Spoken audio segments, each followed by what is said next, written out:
उत्तर प्रदेश की राजनीति से इस वक्त की बड़ी खबर सामने आ रही है। 2027 के महासंग्राम से पहले अखिलेश यादव ने विपक्षी खेमे में ऐसी सेंध लगाई है कि लखनऊ से लेकर दिल्ली तक खलबली मच गई है।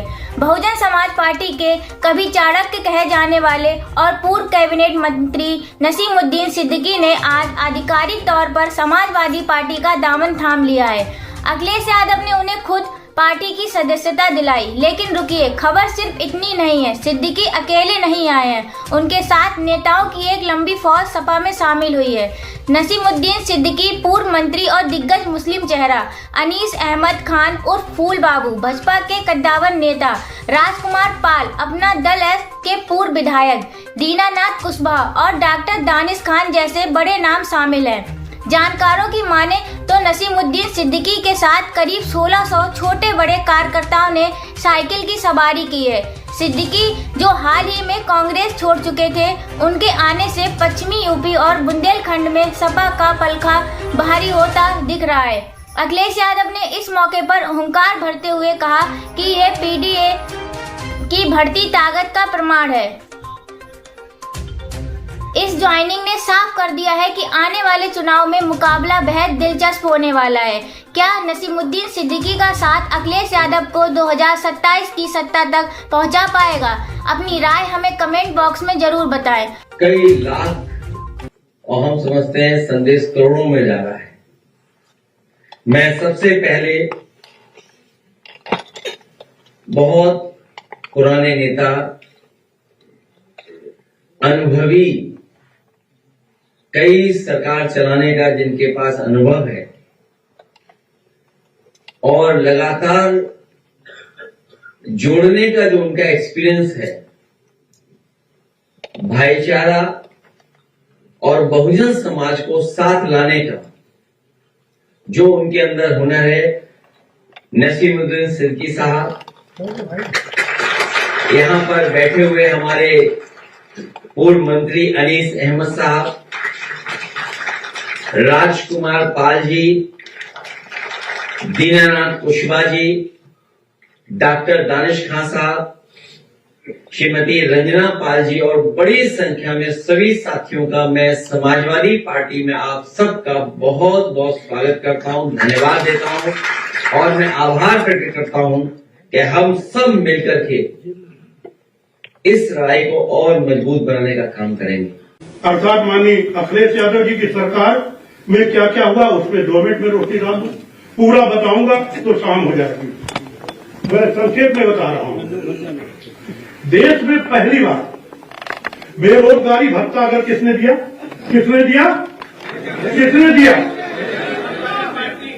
समाजवादी पार्टी माननीय अखिलेश यादव जी की सरकार ने दिया।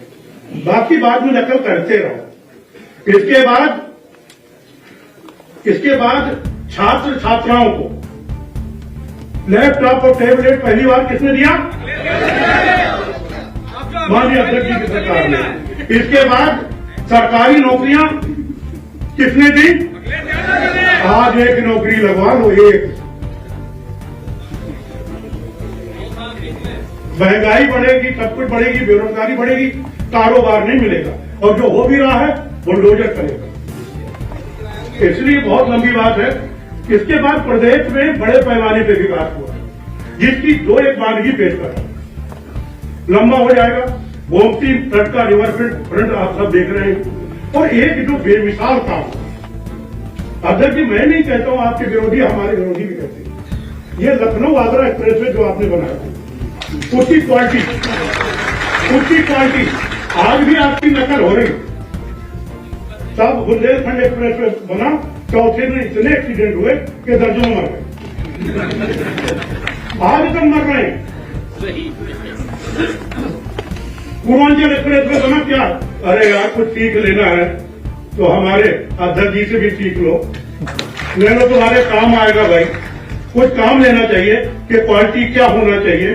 तो माननीय अध्यक्ष जी से बहुत पुरानी बात चल रही थी, मैं बात लंबी नहीं करना चाहता, खत्म कर रहा हूं। उस पर थोड़ा रोशनी डाल दूं कि कैसे बात चल रही थी कि चली थी नसीमे शहर धीरे धीरे। सांसद जी, नसीमे शहर माने गर्मी के दिनों में ठंडी हवा, मेरा नाम नसीम है, मैं भी उसी में आता हूँ, बहुत सी नसीम है। चली थी नसीमें कहर धीरे धीरे, किया है गुलों पे असर धीरे धीरे। चली है नसीमें कहर धीरे धीरे, किया है गुलों पे असर धीरे धीरे। लगी थी आग दूर उल्फत की दोनों के दिल में, जाइएगा जहाँ जाना। लगी थी आग उल्फत की दोनों के दिल में, उधर धीरे धीरे। समाजवादी पार्टी की हस्तियों को मैं प्रणाम करता हूं। उपस्थित प्रतापगढ़ से जो भी लेकर के प्रयागराज, महोबा, जालौन से लेकर के भदोही, अमेठी, सभी प्रदेश के जनपदों से हमारे पाल समाज के वंशज आए, मैं उनका हृदय से आभार प्रकट करता हूं। और माननीय अपने नेता, माननीय राष्ट्रीय समाजवादी पार्टी के माननीय राष्ट्रीय अध्यक्ष जी को मैं ये आश्वस्त करना चाहता हूं कि जिस तरह से समाजवादी पार्टी ने महारानी अहिल्याबाई होलकर की लड़ाई को देश के अंदर लेकर के लोकसभा से लेकर विधानसभा में जो हमारे माननीय सांसद, माननीय विधायक, सभी समाजवादी पार्टी के कार्यकर्ताओं ने जो संघर्ष दिखाया है, हमारा समाज हमेशा आने वाले 2027 में उसकी भरपाई करेगा, ये विश्वास दिलाना चाहता हूं।